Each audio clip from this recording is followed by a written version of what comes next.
Welcome to this video where I want to very quickly go over and introduce what a flocculent galaxy actually is. So before we do that, let's just recap what spiral galaxies actually are. So the Hubble galaxy classification is given here, and you've got this tuning fork which kind of can be used to classify galaxies, and on the right hand side of the tuning fork you have the spiral galaxies. On the top you have normal spirals, and on the bottom you have barred spirals, and sometimes you have one in the middle of that as well, a third one which is intermediate, where they don't quite have a solid bar and they're not quite normal spirals. But anyway, these galaxies in that particular group will evolve from the right hand side to the left hand side, so these spiral arms will get tighter, they lose gas, the gas content decreases, and things like that basically. So all of them will do the same thing, but we're interested in the spirals anyway. Other interesting things about spiral galaxies: they generally have high gas content compared to elliptical galaxies. They have younger blue stars and star formation occurring in them. So in order for you to have blue stars, it means you've had stars forming fairly recently. And they're also disk-like. So it means that they have a disk-like structure. They're quite flat, and if you look down on top of them, they'd be almost circular.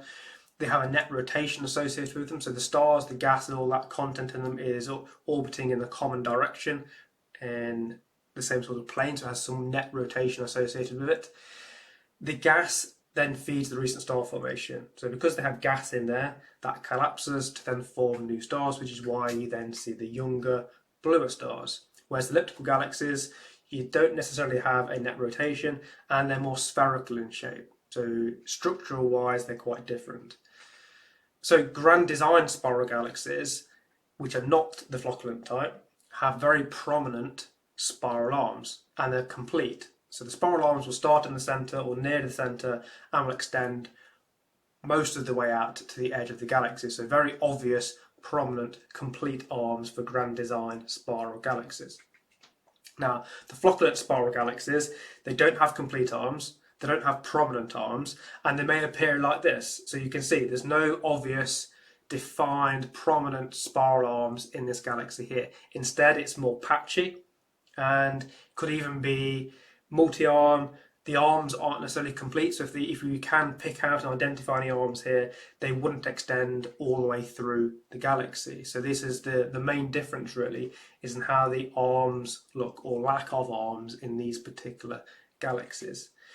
Now, in the two types, the grand design and the flocculent type, the stars form due to a different mechanism really. So in the grand design galaxies, you have density waves. So the density wave theory suggests that as the gas goes into the spiral arms, it gets compressed.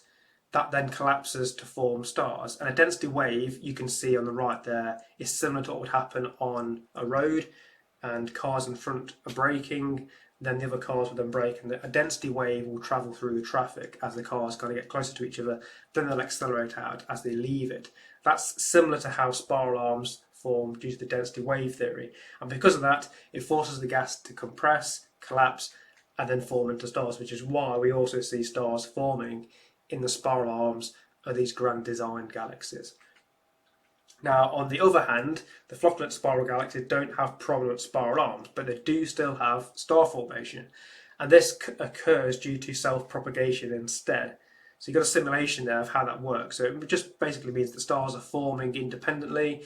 They then go supernova. You've got the stellar wind from those, which causes shock waves, which then causes stars to form around them. So it kind of spreads. It's almost like an infection that then spreads throughout the galaxy. So the shock waves from the supernova that go off, the gas around that then gets compressed, which then will collapse, start the gas to cause new stars or form new stars. Stellar wind can do the same sort of thing. You have these shock waves where the stellar wind meets the interstellar medium. That can collapse the gas, cause stars to form. And again, this propagates through the galaxy a bit like an infection, and it spreads. So it's a self-propagating star formation as opposed to forming in the spiral arms.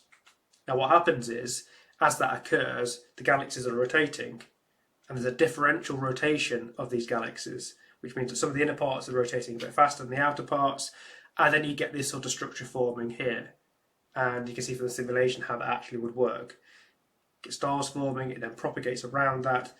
the galaxy then has a differential rotation rate which then shears it, and you get that underlying structure forming there.